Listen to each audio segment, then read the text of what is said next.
What is up, you guys? Welcome back to Twink Revolution. I'm Sam. And I'm Gian. And we are joined by very special guest, returning guest, author, journalist, and general political rabble-rouser, Caleb Maupin. Caleb, hi, welcome back. Sure, I'm glad to be back. So Caleb has written a new book that has just come out called Kamala Harris and the Future of America. And we were blessed enough to get a little advanced sneak peek. And so, yeah, we've read it and really enjoyed it. Kind of wanted to ask you a little bit about the context of writing this book, because it's not a political biography and it's not even a political hit piece. But clearly Kamala Harris is somebody who's likely to be our next president. Her genesis and her temperament, her character is of issue. But I loved, and I hate to quote yourself back at you, but there's just a wonderfully pithy statement, which I think you say, Kamala Harris is the logical conclusion of a long process of distorting leftist politics and reducing it to a crude Freudian manipulation. So, what can people expect in the book? What is the structure of it? Well, I thought that the book had to be written because, when I first heard about Kamala Harris, right, she was a senator from California. That's when I first encountered her on the national scene. She seemed just like any other Democratic politician. But then I was informed by someone who I probably should not name, but someone who is a prominent Marxist scholar, that her father was a well-known Marxist as well. And when I came across that information, I was quite surprised.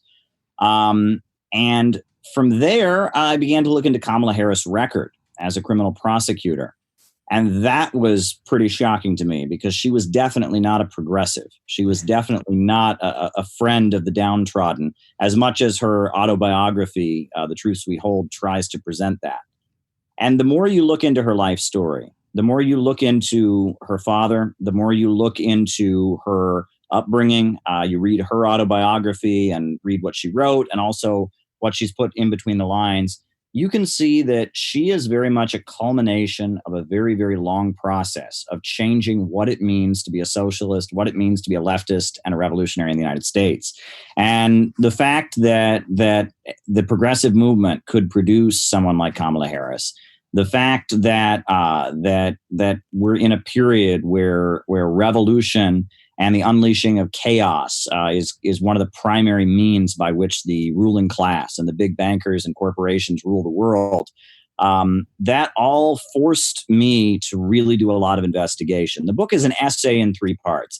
And I make clear at the beginning of the book, I'm not trying to make the case that Kamala is more dangerous than Trump, that you should, not vote for Biden because she's more I'm not saying that. And I'm quite critical of Trump towards the end of the book. I talk about Trump's very, very, very dangerous side as well. But the book is using Kamala Harris, her life story, and a lot of the research I did to make some overall points about where we are as a country. It's in 3 parts. The first part, I talk about, the history of leftist politics and how Kamala Harris grew up in this activist milieu. I mean, her parents met at demonstrations, right? They met at civil rights marches in Berkeley. The second part, I talk about the psychology and, how Kamala doesn't really like to talk about her father very much. And the more you look into the relationship with the father, the more you can learn. But also that leads us to what is it that really drives people to be revolutionaries and leftists. And I draw from Sigmund Freud and civilization and its discontents. And in the final piece, I come to a thesis about the Hillary Clinton State Department and the role that they played, how the Obama administration tried to restrain them, how Tulsi Gabbard represents forces within the Pentagon that tried to restrain them, and really what's going on behind the scenes, because there is a big fight among our ruling class right now and where we go from there. I tried to follow the tradition of Marxist scholars. If you read the writings of Lenin, you read the writings of Kautsky, for example. You read the writings of great Marxists. They analyze things with depth, right? This wasn't a pamphlet. This wasn't just a hit piece, right? But it certainly wasn't speaking of her in a positive light either. I was trying to speak to those of us who are revolutionaries, those of us who are socialists, those of us who want to get to a new society where profits are not in command. What does Kamala Harris stand for, and where is the United States going? What is happening that our movement could produce someone like her? What's going on here? That was the point of the book, and I'm glad you liked it. Yeah, well, I mean, it's interesting you sort of mentioned the sort of the Marxist mode of communication. It's because it is a style that you don't read often, and I've got to say it's you said it's not a pamphlet, and I think it's definitely not. It's a substantial work, but it is a style that honestly we've lost on the left outside of very limited pamphleteering, because it has that it follows a thread, and it pulls on the thread and I'm sure you don't mind me saying. I mean, it's far-ranging. It is bringing in some concepts that at first feel unrelated, or you're like, oh, gee, where's he going with this? And then you pull the thread back together, and you see, yes, there's a narrative here which really does require that depth to untangle. Indeed, yes. I mean, this is how Marxists train people to think, right? I mean, one of the greatest books in the Marxist tradition, I think, that is the point of reference if you want to understand the history of Christianity, is The Foundations of Christianity by Karl Kautsky, right? And in that book, he doesn't just say Christianity is wrong. He doesn't just, he goes into great detail. He talks about, Israel and the history of ancient Israel and Palestine. He talks about the Roman Empire and the structure of the Roman Empire. He talks about the rise of medieval Europe and the rise of feudalism.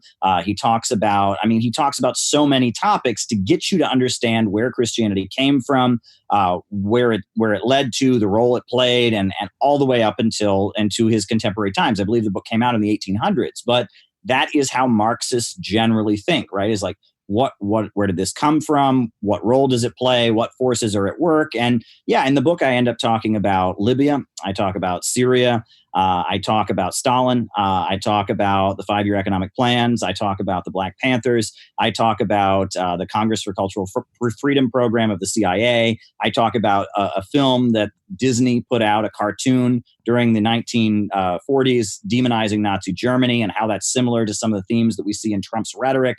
I talk about Huey Long from Louisiana. I talk about a lot of different things, all trying to get you to understand who is Kamala Harris. I think there is a very, very, very good chance, I would say almost a 75% chance, that Kamala Harris will be president at some point in her lifetime. If it doesn't happen, I will be shocked. And that's why I figured, I had been planning to write this book if she got the vice presidential nomination. And I received word from a number of people that it was very, very likely she would be the vice presidential nominee. I have all kinds of people. When you're a journalist, you have to talk to people from all sides of the political spectrum, from all sides, from all kinds of different countries. We're all just trying to get little bits of information, figure out what's going on, put things together, tie it all together, and present it to the world, right? That's what you do as a journalist. And so I have a lot of different people I talk to. I have a lot of different sources and all of that, of people passing information along to me. And I became aware that it was very likely Kamala Harris would be the candidate, but I also became aware that there are a lot of people within the power structure who are very afraid of her because they see her as a continuation of the Hillary Clinton State Department. And I became aware of a lot of what went on in the background, with Ben Rhodes and the Obama administration, and there's a lot there. There's a lot in this book to understand who Kamala Harris really is and why she represents a very, very, very dangerous wing of the ruling class. Doing the research for this book, I almost got a new respect for Joe Biden, actually, right? As much as I don't intend to vote for him, he and Obama, they wanted to do the Iran deal. They wanted to have diplomatic relations with Cuba. John Kerry, Barack Obama, Joe Biden, they're closer to like regular liberals, right? I mean, that's kind of what they are, right? They're more about, let's win without war, let's have soft power, you know what I mean? Yep. But the Hillary Clinton State Department, Samantha Power, Cass Sunstein, Jared Andrew Cohen, Anne-Marie Slaughter, I mean, these forces represent something very, very dangerous. The name Slaughter is too poetic, isn't it, really, given the outcome of that State Department? Indeed. Anne-Marie Slaughter wrote an essay that was published by the Council on Foreign Relations right after Trump won the elections. They had a special issue of Foreign Affairs called The Power of Populism. And on the front cover, they had the American Gothic, right? And if you read that issue, that is probably, every essay in that issue of Foreign Affairs really gives you an understanding of the anti-Trump wing of the ruling class and what they think. And the lead essay was written by Anne-Marie Slaughter, who was just the rock star of Hillary Clinton's State Department. You read that essay, it is about, we are going to foment unrest and chaos and revolution all around the world to tear down, quote unquote, populist governments to make way for an open international system, which means open trade, open information. And I read that, and as somebody who is familiar with how the World Trade Organization and the IMF and the World Bank operate, and how our living standards here in the United States have been going down, how Mexico has suffered under NAFTA, how so many countries have just been reduced to utter poverty, I saw what that was really about. And I looked at Libya and I looked at Syria, and we know what they mean. And why is populism the target rather than socialism or communism or I mean, this is far different than the Cold War. This isn't an ideological war. This is about maintaining the rule of big multinational corporations and staging unlimited chaos and unrest in order to carry it out. And it's very frightening stuff, but I'm sure you've got more questions. So we hear a lot about Donald Harris, who's Kamala's father, because he was an alleged Marxist. And everyone, I think for us, like, I'm shocked, like, how she became a horrible prosecutor, mass incarcerating, like, parents and cannabis users, and horrible history with transgender people in prison. Yeah. Could you go on and explain, like, is her father actually a Marxist, and, like, what role did he play, and how did she go from being his child to, like, being this horrible corporatist candidate? Her father is from Jamaica. And her mother, Shamila Gopalan, is from India, right? Her mother was a cancer researcher from India. Her father was a Jamaican. He is a Jamaican. He lives in Jamaica. At this point, he's retired, but he taught at Stanford University for many years. And he's an economist. He's an academic economist. And he draws heavily from Marx in his writing. He talks about unemployment statistics, drawing from Marx's theory of overproduction, the general law of capitalist accumulation, the falling rate of profit. He has a Marxist understanding of economics. And he very much was seen, in the 1970s is really when he came to prominence. And that's when his career really took off. And he was, in the 1970s, there was a big pushback against neoclassical economics, right? And just free markets are always the answer and all of that. There was kind of a pushback in the early 70s. And he was an advisor to many Jamaican prime ministers. And he translates economic data. And that's who he is. I mean, to call him a communist is a huge exaggeration, right? I mean, I've never read anything about him leading protests and demonstrations. He's not out in the woods with a rifle like Che Guevara. And I mean, Jamaica has never been an anti-imperialist state. There have been a number of social democratic governments there. I think that he's somebody who would be associated more with the Manley government, right? And there was a leader, Manley, who talked about democratic socialism. There was even some reggae songs to promote this. It was kind of a Bernie Sanders government in Jamaica for a while. There's a song, "Socialism is Love," by a popular Jamaican reggae promoter that, socialism is love for your brother.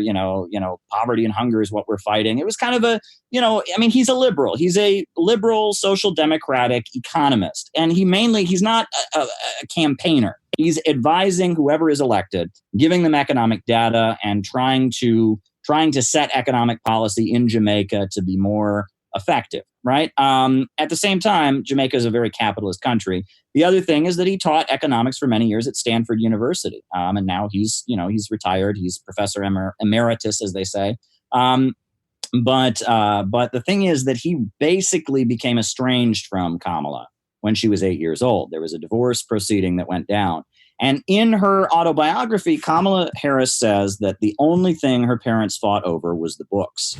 But if you read statements from Donald Harris, it's pretty clear they didn't just fight over the books. They fought over Kamala and her younger sister. And he describes how he was basically deprived of the ability to see her after she was 8 years old. And he blames it on racist court proceedings in Oakland, California.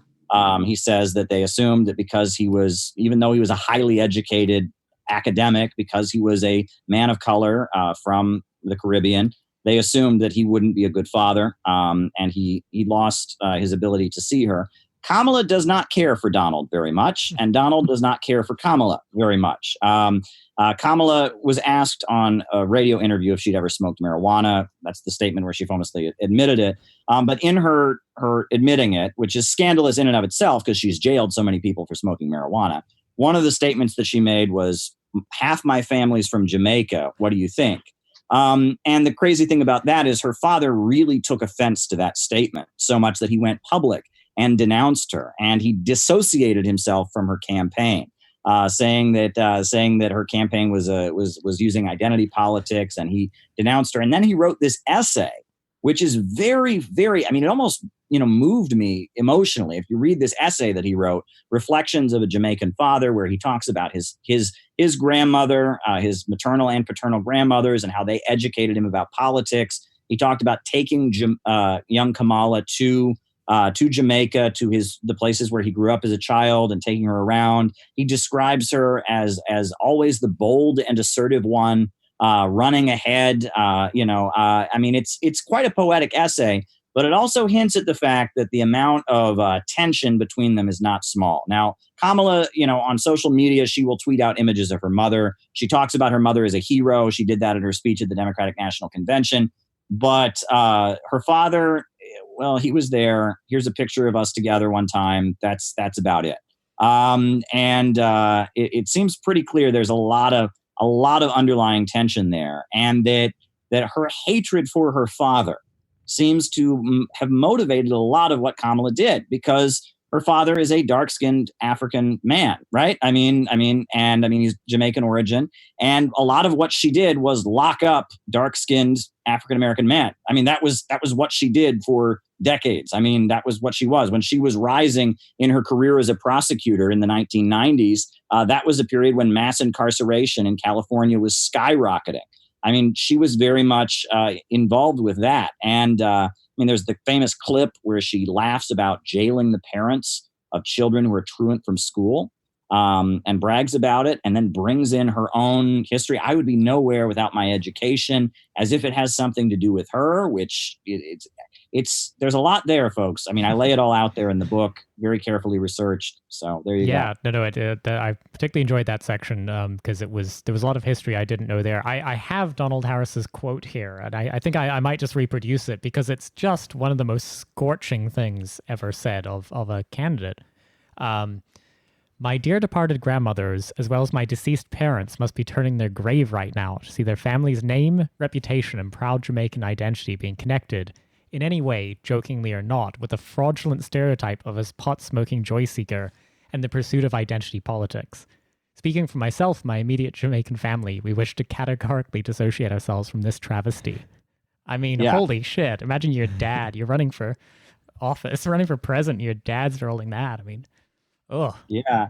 Now, he's not giving any interviews, and at least until after the election at this point. So that's the last public statement that we've had from him. But you read this essay that he wrote. It's about 10 pages, Reflections of a Jamaican Father. It kind of reeks of just bitterness, but sadness. It's a very bittersweet piece. And you get an image of the loss, kind of the tragedy, the sadness that he felt about being deprived of the ability to be part of his daughter's lives, being deprived of the ability to have his daughters really understand Jamaica and its heritage.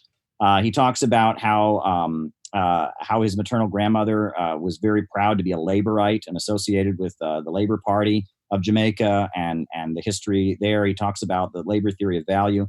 It's really fascinating. It's very, very fascinating. The New York Times hinted at a little bit of this when Kamala was selected. They gave a couple paragraphs to Donald Harris, but there's a lot more there. I mean, and it might be worth, I know you kind of touched on this, but just for the benefit of our listeners, I mean, the difference between sort of the Marxist critique of capitalism that all capitalist economists use freely, and being a Marxist as a mode of, having a theory of change and revolution, right? I mean, it's and as far as we can tell, Donald Harris is really the former. I mean, he's an economist.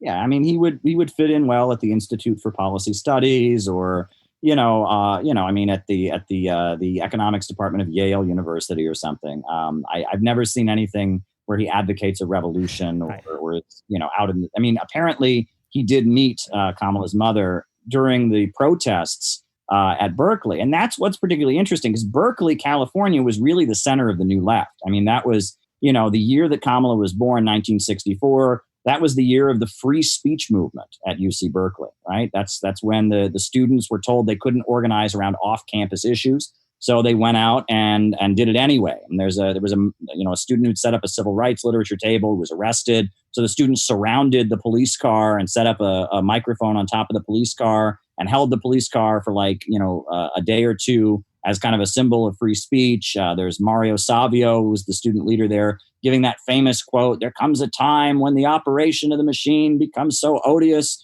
that you can't even passively take part. You got to throw yourself upon the gears and upon the wheels and say that unless you're free, the machine cannot function at all."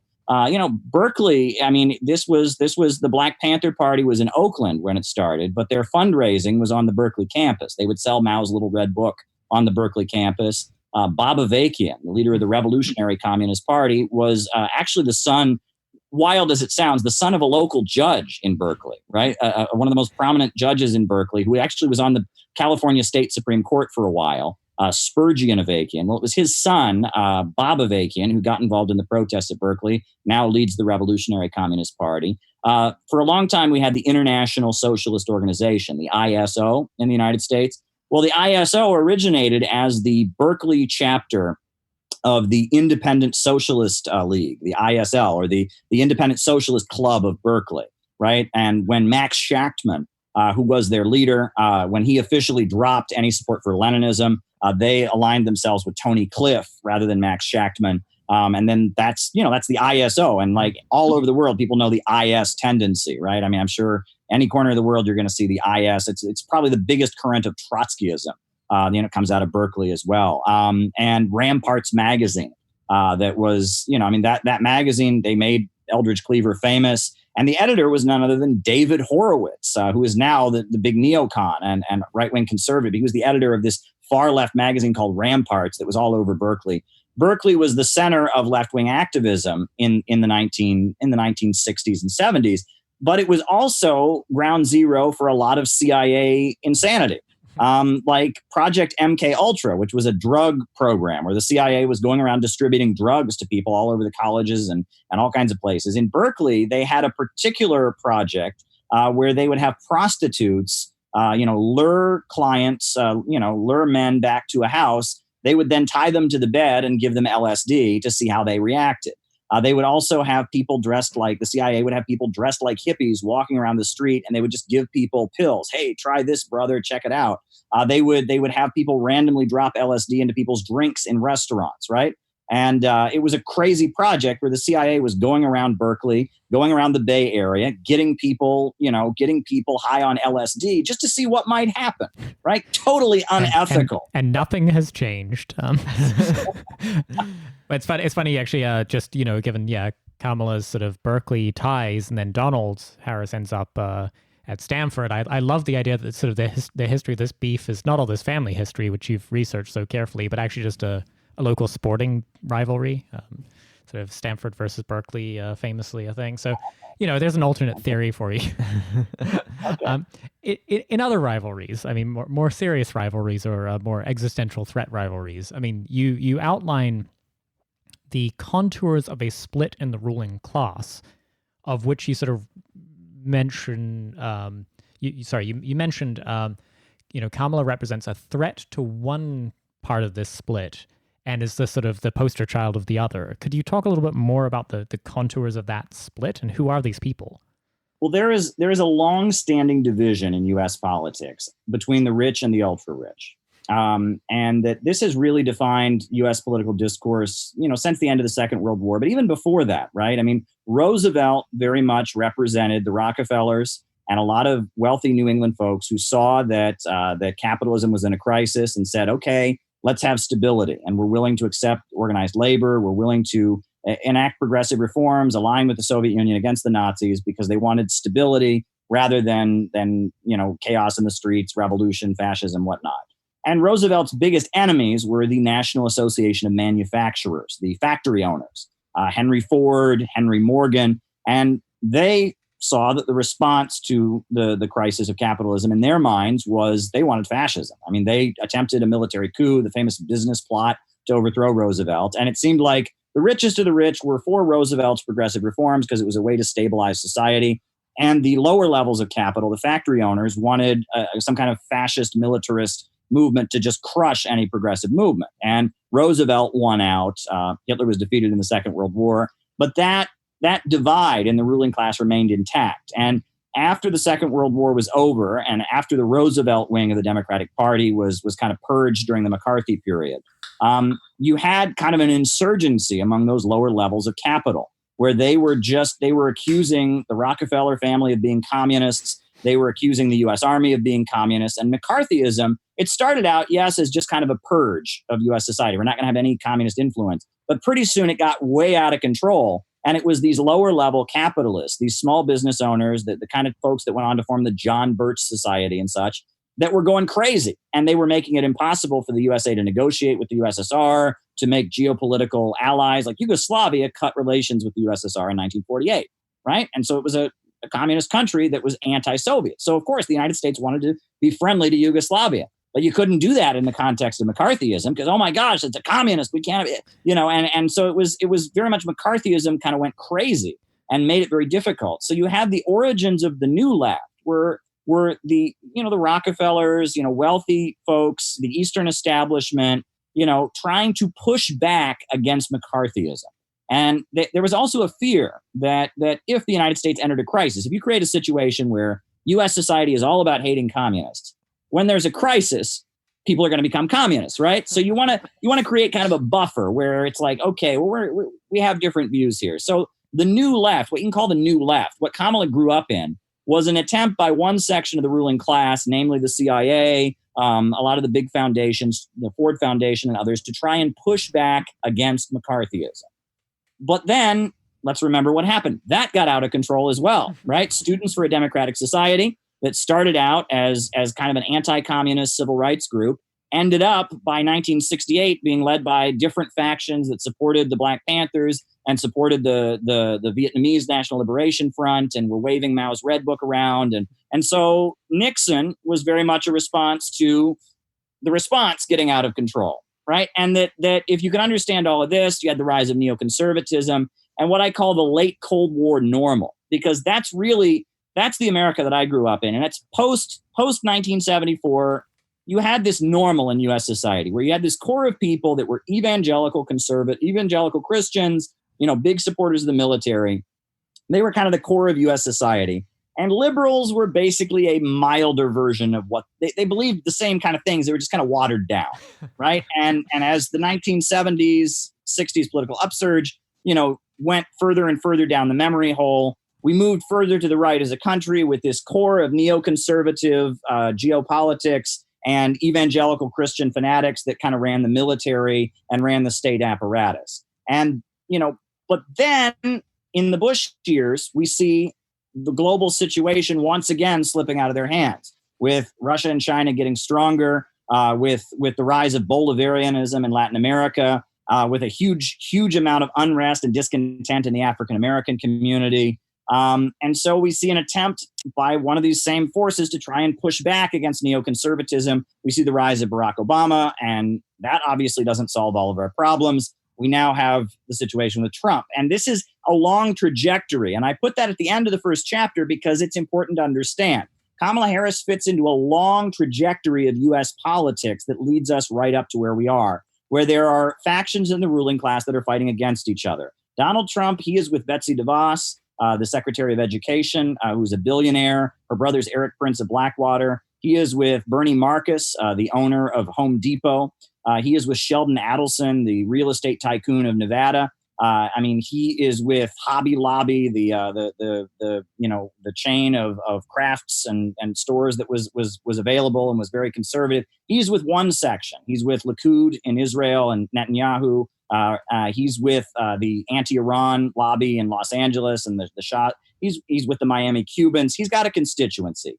There's a much more powerful constituency that is thinking long-term and strategically. That constituency is made up of the 4 super major oil companies. That constituency includes the tech giants of Silicon Valley, Google, Facebook.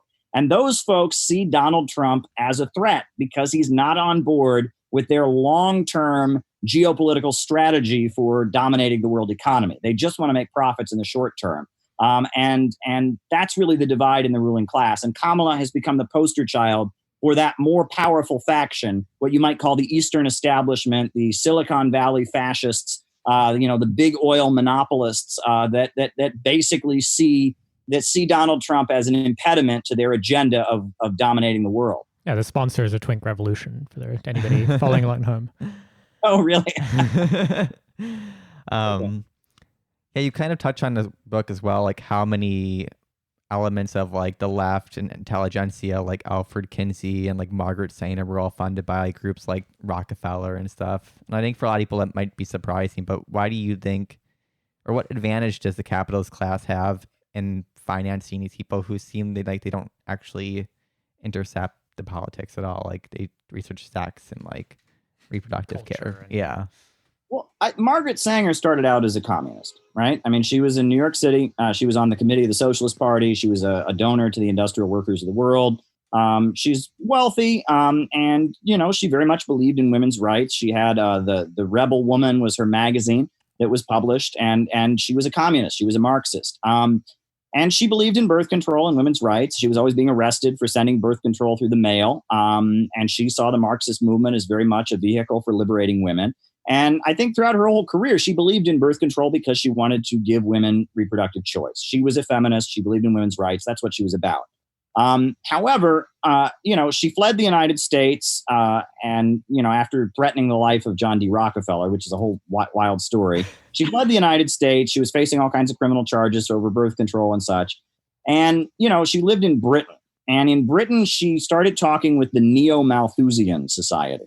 And the Neo-Malthusians, there's a long tradition of this in Britain, of thinking there are too many people in the world and that economic problems are rooted in overpopulation. And she started hanging out with them. She also visited the Soviet Union and didn't like it. She was into socialism because she thought it would lead to a free sex, free love, gender-liberated society. She got to the Soviet Union and she saw that was not the case. The traditional family was very much intact. It was a very militarized, conservative society that was fighting for its life against Western capitalism. It had a state centrally planned economy, but it was not the free love sex paradise that she wanted. So she was disillusioned with the Soviet Union. So she went back to Britain. She was hanging out with the Neo-Malthusians. And eventually John D. Rockefeller, who she threatened, let's not recall, she threatened his life, and that's why she fled the country, ended up paying her. She ended up going back to New York City and starting the first abortion clinic and the first, reproductive rights birth control clinic. She started the Birth Control League, which is now known as, it's known officially as Planned Parenthood. It was originally called the Birth Control League. She started it, and she dropped Marxist economics for Malthusian economics. And that became very clear. She believed overpopulation was the problem. During the 1930s, there was a Great Depression, and she argued that the Great Depression was caused by the poor people having too many babies. There's a famous poster that she used to raise money, and it had a little orphan girl holding a bowl on it. And it said the cruelty of charity. Now, you would look at that poster and you'd think, give the poor little girl food. But in her mind, the poor little girl should never have been created to begin with, right? And the phrase cruelty of charity, right? If you feed poor people, then they breed. You know what I mean? This is really maniacal British Empire thinking. And, she spoke at Ku Klux Klan meetings. That's documented. She wrote and talked about the hope for and in her mind, breeding out in what she deemed to be inferior races, arguing that through eugenics and through birth control, they could gradually eliminate African Americans. She believed in women's rights. She believed in the right to birth control, but she was getting money from the Rockefellers and she was getting money from the Malthusians, and she threw in with a really nasty bunch of people. And for a long time, Planned Parenthood would just kind of pretend this didn't exist. They finally, like we're talking like a month ago, finally Planned Parenthood has disavowed her, right? Wow. It's taken them this long. They finally have disavowed her, but some really nasty letters have surfaced where, she says things like we shouldn't let them know our goal is to eliminate black people. But it's really intense. The level of racism of the crowd she was hanging out with was very intense. That's Margaret Sanger. The Kinsey report, similar story, right? Now Alfred Kinsey, I think he very much did believe in sexual freedom.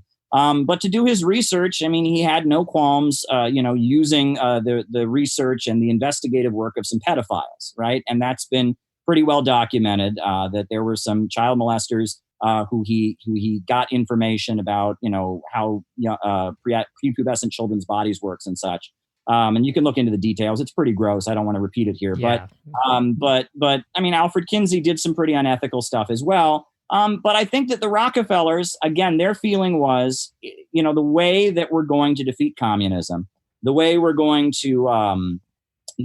we're going to roll back the influence of the Soviet Union, of Russia and China, is by creating kind of a global wave of instability, right? The far right wing, the McCarthyists, the neocons are saying, let's militarize our society, let's lock down, let's just, and the Rockefellers are saying, let's create a wave of global instability, chaos, and unrest. Let's unleash everyone's impulses. Let's give people a level of freedom that will make it so no stable force of opposition to our capitalist power can exist. And that strategy is the strategy of the Rockefellers. That is the strategy of the Hillary Clinton State Department. We've seen the results of it in Libya. We've seen the results of it in Syria. It's not good. We've seen the results of it in Honduras. It's not good. So you kind of mentioned, I mean, I love the end of the first chapter.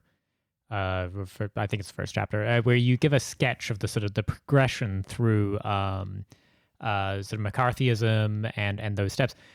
Just to pander to our audience, I mean, you do mention sort of one of the excesses of McCarthyism was the focus on LGBT people, and particularly, the idea of sort of made one prone to communist infiltration if you played your cards right, I suppose.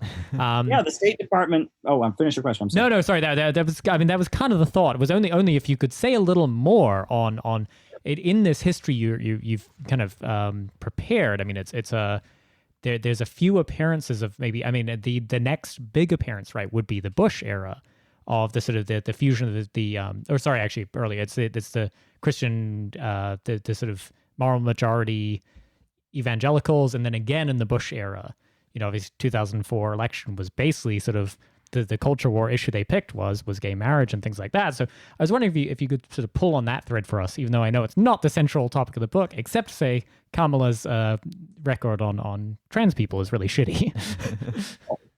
Well, I mean, the thing with McCarthy period was during the McCarthy period, they actually made a ban that no homosexual could work for the U.S. State Department.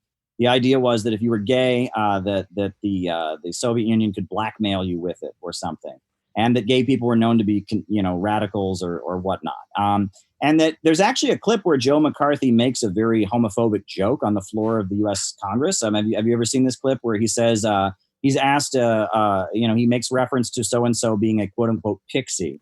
And then somebody asks Joe McCarthy, they say, well, what is a pixie? And he says, well, it's a close relative of the fairy. And the room starts laughing. I'm going to start using that as an insult on Twitter now. But the other thing that's rather weird is that many people speculate that Joe McCarthy was himself gay. Yeah, that's relatively well documented at this point, I think, or at least well speculated.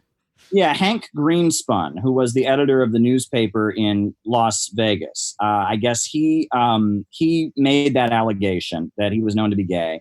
The day after the article claiming that Joe McCarthy was gay was published, Joe McCarthy made a big public display of marrying his secretary.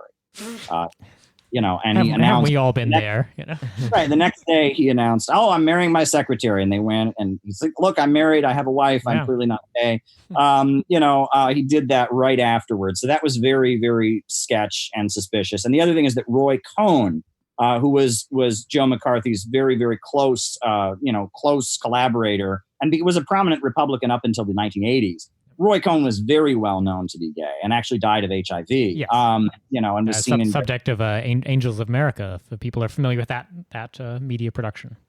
Indeed. And from what I understand, when directly asked if he was gay in a public forum, Roy Cohn would respond, he would say, well, I can't be gay because I'm very successsul. Yes. And the definition of a homosexual is one who is not successful in their career. And I'm highly successful, so I cannot be a homosexual. That was that. And that's a very strange way of answering the question. That's how we answer accusations that Twink Revolution is successful. We say we can't be successful, we're homosexuals. So there you go.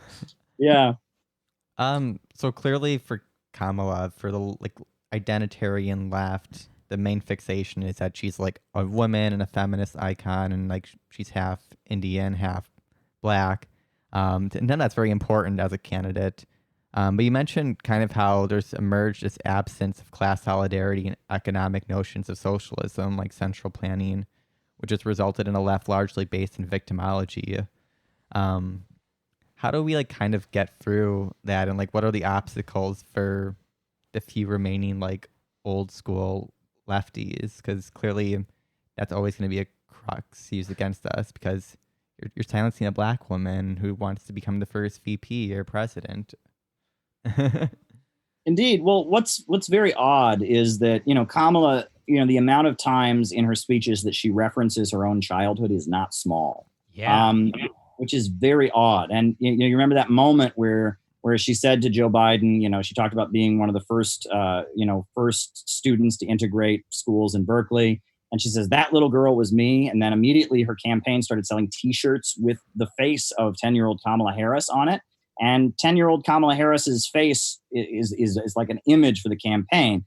Now, and what's interesting is, to the folks that are very, very concerned about identity politics, that's a particularly important thing. Like, I knew people of color who voted for Barack Obama simply because they wanted their children to grow up knowing that their child could become president, or that they could become president, right? And that by having a black man as president, it gave a huge boost of self-esteem to every black child in the United States. And I mean, that's a legitimate argument. I'm not, I voted for him because I thought he was a Kenyan secret Muslim socialist, but like, whatever, you could take what you can get. Right. And, Kamala Harris, they really emphasized that at the Democratic National Convention in the video about her, like, and they just showed, young girls of color cheering, like, one of us can be president. They really are emphasizing that.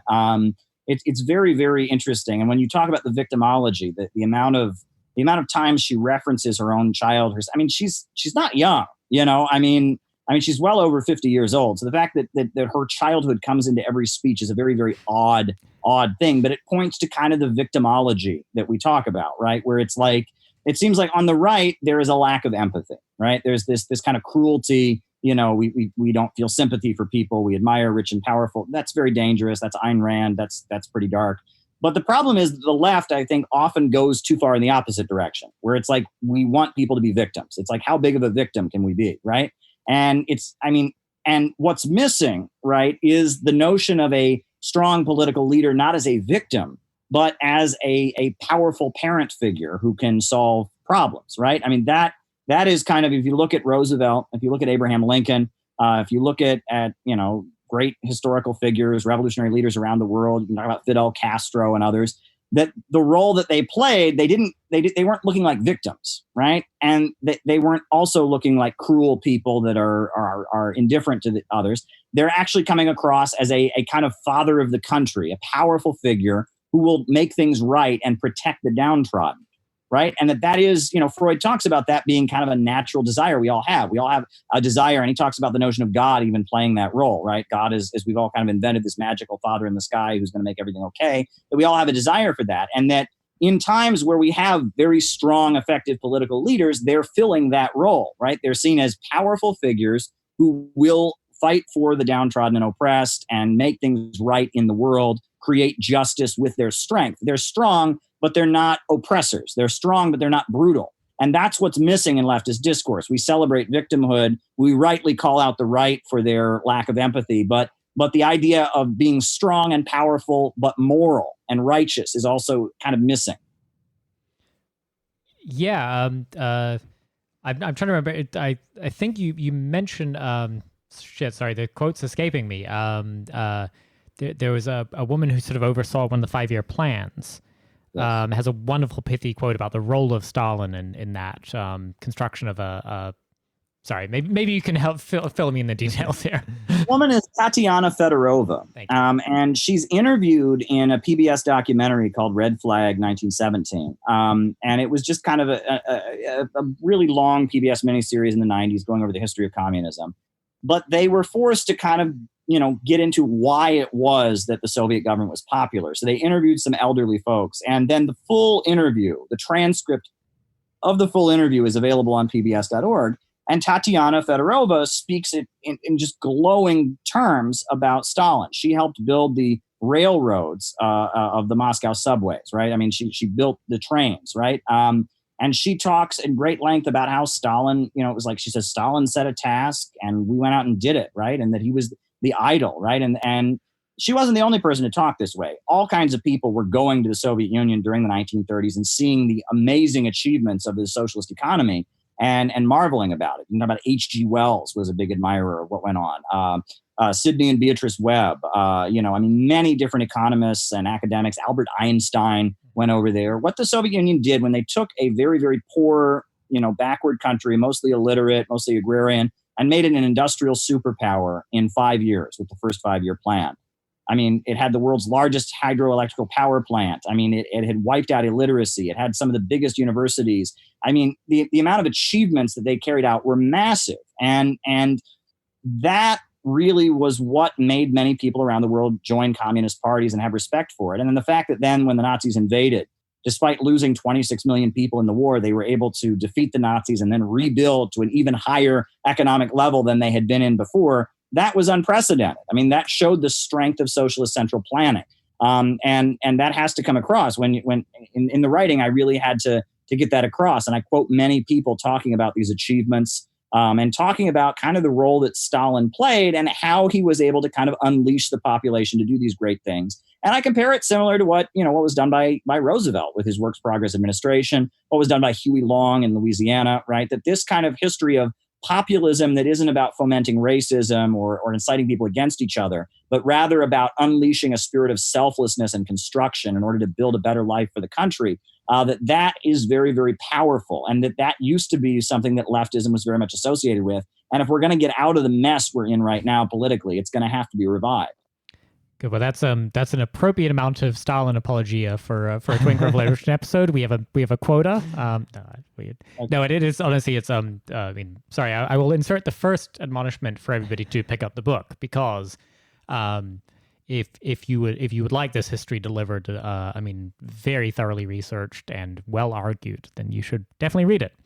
But I want to change tracks a little bit, and just kind of back to the origins of the New Left, which you sort of obviously, I think, argue that Kamala is sort of a product of that fertile ground. But you talk about the connections between the Frankfurt School, which is looms large in the public imagination on the left these days, and the New Left. So I was kind of curious if you could tell us a little bit more about what you think sort of the Frankfurt School. What is the what was going on there then, and what's the lasting impact now? Well, the Frankfurt School, you have individuals like Theodor Adorno and Herbert Marcuse and others, and that they were around. They were maybe influenced by Marxism before, but after the Second World War, a lot of funding went to them to do research, to get published. In Germany, there was a magazine called Der Monat. I believe that means the month, if I'm not mistaken, in German. Sounds like a pharmaceutical product or something, rash cream or something. Yeah, well, it was a magazine called Der Monat that was supposed to be a leftist progressive magazine. It was very, very, it's well documented now. It was funded by the CIA. In the United States, there was Partisan Review. There was the Paris Review. And these magazines that paid certain intellectuals large sums of money to write articles that were then widely circulated all over the university system. And it was well documented now the CIA was doing all of this. And the Frankfurt School was very much a product of that. Now, Adorno, he's very famous for his authoritarian personality study. And what's interesting is that one of the people who worked with him on the study, one of the collaborators, one of the co-authors of the book, that came out was none other than an individual who was employed by the Tavistock Institute in Britain. Now there's a lot of things people say about the Tavistock Institute that are obviously crazy conspiracy theories. Sorry, okay? I'm not familiar with them at all. So if you could give a remedial study. Oh, the Tavistock Institute for Social Research. It was originally a British intelligence kind of a research facility during the Second World War. It became private after the Second World War. They did a lot of research into like advertising what kind of things people want to buy, what kind of music people want to listen to. It's the Tavistock Institute for Social Research. It's in Britain. Now, there are some who go as far to make allegations that like Beatles music was all dreamed up in Tavistock as a way to brainwash the young. I'm not going to go that far, okay? I mean, but it's a real institute for research that was really set up by British intelligence that did all kinds of research into personality theory and advertising and all of that. And its ties to MI6 were pretty well established, right? Well, one of the collaborators with Adorno on his project was actually someone from the Tavistock Institute. So, I mean, it was very much an intelligence operation. What's particularly interesting is that a lot of things that in his personality study of the authoritarian personality would make you a fascist would also make you a communist, right? Like his F scale, he calls it this, the scale he rates people's personalities on of how fascist you are. Do you have very clear beliefs? Do you have a strong, do you not like ambiguity? Do you like certain types of music? I mean, it's like the more you look into the study, the more it's very much, if you're a person who is really passionate about things, believes in right and wrong, wants to go out and fight for a cause, you're potentially a fascist. The original horseshoe theory being enacted there. Yeah, basically. But that's kind of the Frankfurt School view of things. And Susan Sontag, who comes out of the Partisan Review, which was also at the same time, she very famously said that communism was basically the most effective form of fascism. It was fascism with a human face, right? So, I mean, and that kind of thinking where leftism simply becomes about giving freedom to intellectuals and giving intellectuals the freedom to unleash themselves and protecting intellectuals from the mob, right? That's what Ayn Rand, that's what all the voices of liberalism tend to view the masses of ordinary people as the mob, right? These inferior rabble who, if they're not being properly managed, will get out of control and who knows what they'll do, right? If that's what leftism is about protecting individuals from the mob, at that point, is this really socialism? At this point, it's simply a form of liberalism. Yep. Let me add that, Hannah Arendt is also somebody who was promoted by the CIA during that period. And she wrote a book called Eichmann in Jerusalem, which was about, the war criminal mass murderer Adolf Eichmann, who was, kidnapped from Argentina and executed in Israel. And she sat in at his trial, and she writes this book, about a study of the banality of evil. And, the book is often quoted about the dangers of conformity. I remember when I first read it, I loved it because I thought, I'm not going to be a conformist. I'm going to be a free thinker because, but the more you read... Long hair, Caleb era. Yeah, right. But if you look into the context of the book, the message of the book is that basically that Eichmann wasn't a supervillain. He was an ordinary person. Before he joined the Nazi Party, he was part of the YMCA. And that his arguments and his defense were very unoriginal. And that basically the message is deep down, ordinary people are Nazis. Ordinary people, average people, deep down are Nazis. And if they get together and people are rallying them to fight for what they want, that's scary. You're going to get another Nazi situation, right? And that's kind of the message of the book. Now, the Nazis were awful and fascism is awful, but communism and fascism are not the same thing, right? I mean, they're progressive populism, organizing people for justice, building solidarity, making a world where people have what they need to survive. That is a very different thing than the menace and historical evil that you could call fascism. So that's kind of missing. Fear of the people, fear of the masses. Anti-populism becomes a theme in leftism as these powerful forces are kind of distorting leftism to fight communism, but also to try and wage this fight with another faction of the ruling class. Yeah, of the Hannah Arendt. How do you say her last name? The Hannah Arendt. Okay. Yeah. You mentioned the idea that all working people are like potential Nazis, and it seems to really be growing as a conception, especially as like Trump emerged. I mean, there's the Hillary Clinton comment of deplorables or of COVID. You see people like basically saying it's good that people are dying in the South because the red states. Your boat sank because it had a Trump flag on it. I'm glad you're dead. Ha ha ha ha ha. Yeah. Do you like what made the left adopt these anti-worker things? 'Cause I think we can kind of guess like the capitalist class might do it as a form of control, but it seems like it's growing in this like broader new left milieu. Right. I mean, these people are not the people really doing this or pushing this line. They're not factory owners. They're kind of themselves not particularly advantaged. It's pessimism. I mean, it's ultimately the belief that we're not going to get to a better world. And that is pretty prevalent in leftist circles. The world is going to end because of global warming. We're all going to die. The economy is getting worse. We're all using too many resources. The Malthusian thinking has really, eroded into left-wing circles. And the belief that there is no future. Marxism is good for deconstruction in some ways, right? Because it's good, right?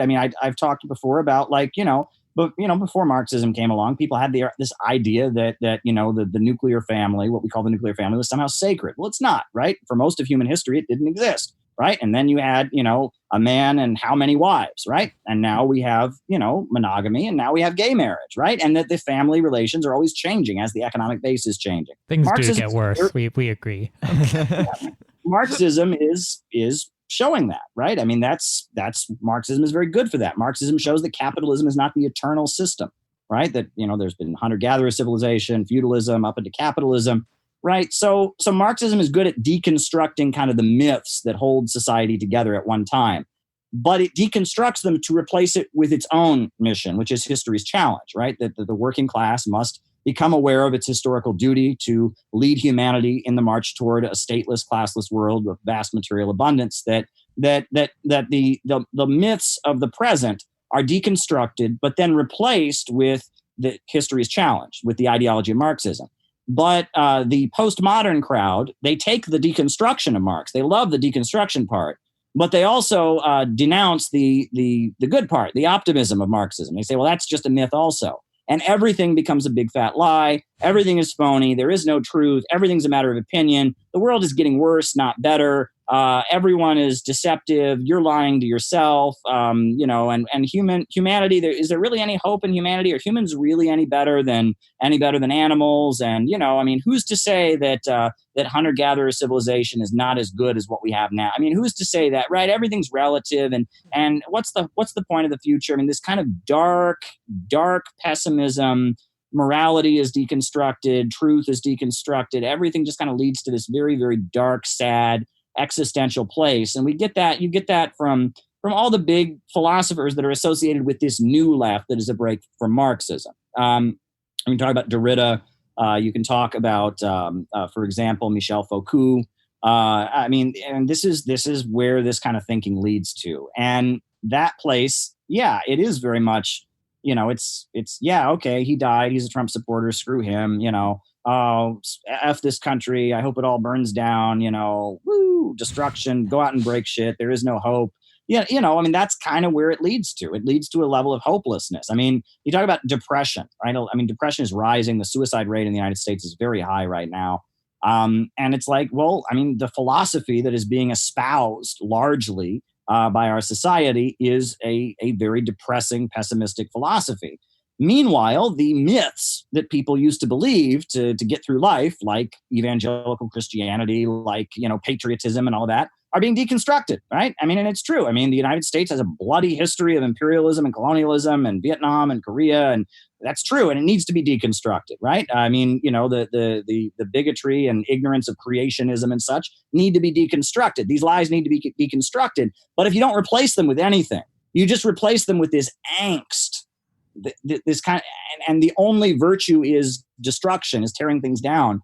You're going to lead to a big, big problem pretty soon, because people are by nature progressive. People move through life. Every year in my life, I've gotten older than I was the year before. Can you believe it? Yeah. It's like human beings seek to create. They seek to build. They seek to get things done. They seek to accomplish things. So if you tell them there is no point in doing that, you're going to lead people to a psychological crisis. Well, that's. I love that you touched on that.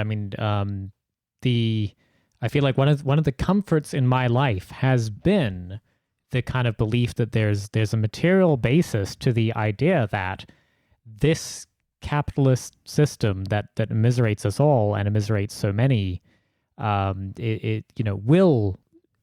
must lead to something else, and that we it is our job to kind of try and shape what it turns into, but it will progress beyond this. I feel like we're kind of touching tangentially on your last book. I don't know if it's quite your last book, but another book you wrote, Vandals and City Builders. Would you want to give us a brief summary on what the cause for optimism in that? Well, that book largely argues that there are two trends in human history: the city building tendency and the vandal tendency, and it goes through human history from the time of hunter-gatherer civilization up until now, talking about these two tendencies and how they manifest themselves. And I talk about the history of the 20th century, the crisis of Marxism at the beginning, the rise of the Soviet Union. I talk about the distortion of leftist politics. It opens with kind of a lengthy essay making this point, and then I feature a number of essays I've written along these themes about divisions in the ruling class, about geopolitics. And I think it's a good piece I put out. It's sold quite a few copies. I mean, hundreds of copies of it have sold, and many people around the world have given me very good reviews of it. It's currently in the process of being translated into 3 different languages. Every time there's a friend of mine who goes to Venezuela, every time he goes, he brings a big stack of them. People are reading it in Iran. People are reading it in Russia. I mean, it's had an impact. There are a number of Chinese folks who have also read it, and there's talk of a Chinese translation as well. It made a big ripple for a book that I put out. I put it out with a friend of mine who has a small publishing house, and we put it out, and it's gotten a very, very good circulation. A number of people have approached me and said this really changed their outlook. I mean, and the thing is, I don't know about you all. I don't know you all's origin story, so to speak, but with me, I discovered Marxism on my own. I'm from a very small town. I got interested in Marxism because I liked the message, the optimism, right? Yeah. The hope for a new world and the history. And I discovered Marxism on my own. I then went and found the Marxist movement. And it's almost like at that point, it's like, okay, take what you can, right? Bit of a letdown, isn't it? Yeah. Right. And that's the experience that almost every young Marxist has, right? Whereas we discover Marxism on our own by reading history. But then we go and find the Marxist movement, and we find something that is in complete shambles, right? I call it the wreckage of the Comintern. It's really what's there, right? It's the wreckage of the Comintern. And so what's going on? Why is this happening? And what can we do to get a Marxism back that could be the great mass movement that gave inspiration to Nelson Mandela and Albert Einstein and so many great heroic revolutionaries throughout history? How can we get that Marxism back? What do we have to do? And I think that my book, City Builders and Vandals, is an attempt to get into that. And that's a theme that goes through all of my work. And in the Kamala book, it comes across. The Kamala book is a short essay in 3 parts to try and analyze this figure, Kamala Harris, to present the audience with information they do not have about not only Kamala Harris, but the world that created her and where we're going as a country.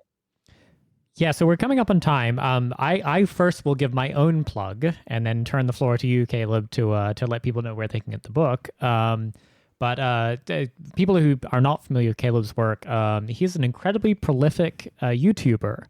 One of the most prolific I know, and I struggle to keep up with your output, Caleb. But I've got to say, what is there has it's optimistic, it's historically grounded, and you will find a community and an audience of people who are interested in building a kind of a vision of a socialist future that is one I would like to participate in. So definitely check out Caleb Maupin on YouTube. We'll have that linked in the episode description. But the book about Kamala, where do people find it, Caleb? Amazon.com. That's where you can get it. Fantastic. It's Kamala Harris and the Future of America. My paper copy, I believe, is a day or 2 away. It's a very reasonably priced as well, honestly, for a substantial work. Yeah, well, it's not that long. I mean, it's 133 pages, so no, it's a quick read. Yeah, I've got to say, yeah. Sam got through it in a day. It took me a little longer because I was a bit distracted, but that was the intent. I wanted to write something that people could read in one day. It's weird. I'm a nerdy guy. Sometimes I do my YouTubes in front of this huge bookshelf that I have. But I forget. I wrote City Builders and Vandals, which is over 500 pages. And I gave it to a number of people, and none of them read it. And I realized it was too big. And so I realized that sometimes a short book, people will feel more like they can just devour it. You know what I'm saying? For me, I mean, I grew up in a library. My mom's a librarian. You know, you just walk in and it's like, you get from the book what you want, right? If it's boring you skip this part, you skip that part. But a lot of people see books almost like they're like watching a movie or something. Like they don't want to miss any scene. So sometimes giving somebody a 500-page book can be almost intimidating to them. We live in a very non-literate society. People know how to read, but they don't like to. You know what I mean? It kind of intimidates them and makes them a little bit nervous, I've realized. Especially now with so much media that is not written. You know what I mean? People don't take pleasure in reading. So I feel like a shorter book is a way to reach people with the same ideas. And that, and there's a tradition of that too. I mean, for every big, huge book by Lenin, there's a very short essay making the same points. I mean, not many people don't realize that. Yep. Imperialism, the Highest Stage of Capitalism by Lenin is an amazing book, but it's very long, right? But there's a book there's an 11-page essay called Imperialism and the Split in Socialism that makes all the same points just very quickly. He doesn't go into the meticulous documentation of everything he's saying. He just kind of says, this is what I think imperialism is. Here's how it's dividing the socialist movement, et cetera. And it's much more concise. And that's important. I think you have to do both, right? I think for What Is to Be Done, one of Lenin's most important books, there's a very short essay called Where to Begin. Yep. And it's good to have a concise Reader's Digest condensed form, and to also have your big, rich, well-researched, careful, giving an example of everything you say as well, right? I think they're both important to do. But I want to say what you guys are doing here on Twink Rev is also very amazing, right? Thank you, Caleb. You guys are not afraid to be controversial, not afraid to... Accidentally, sometimes. Yeah, not afraid to ruffle some feathers and ask questions that need to be asked. And it's very bold and very exciting. And I want to encourage both of you. You just started. How long ago has it been? I mean, it's not that year. long ago. We're gonna after we finish recording, we're gonna make you publish a 1-year plug for our anniversary episode. But okay, we'll do. So the book is Kamala Harris and the Future of America, an essay in 3 parts. It's available on Amazon.com for a very reasonable price, got to say. And Caleb is on YouTube at Caleb Maupin. And then you're also on Patreon. I assume it's patreon.com/Caleb Maupin, I believe. Yeah, yep. Me. We'll have that link in the episode description. Honestly, yeah, check out what Caleb's up to. He is one of the people who will never bullshit you, will never lie to you. And that's, that's a valuable thing these days. Well, thank you. Thank you very much. All right. Caleb, thank you for being here. Yeah, thank you.